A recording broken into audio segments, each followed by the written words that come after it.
Building a mental wall can be a very bad thing. Hello and welcome to Rockin Reviews. I'm your host John, and this week we will be looking at Pink Floyd's classic 1979 album, The Wall. This double album is actually a rock opera. It tells a story throughout its songs. The basic plot of the story involves a guy named, oddly enough, Pink Floyd, who basically builds a mental wall in his head after experiencing a lot of trauma, such as a fatherless childhood, an abusive school teacher, an overbearing mother, stuff like that. And once it's complete, he eventually begins to go insane, and at the end of the album, the wall is torn down.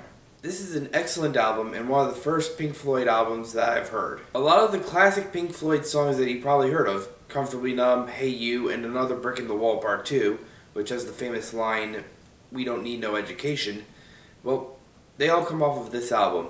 This album also has plenty of other great songs, including The Trial, the second to last song on the album, which you probably wouldn't even figure was even by a rock band, just because, well, it has a lot of orchestral music to it.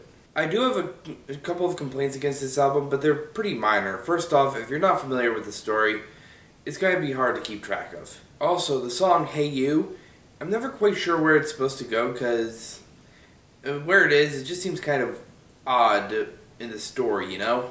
All that aside, however, I'd give The Wall 4.5 out of 5 stars. It's a very solid album, so I just have to knock off 1/2 star and give it 4.5 out of 5.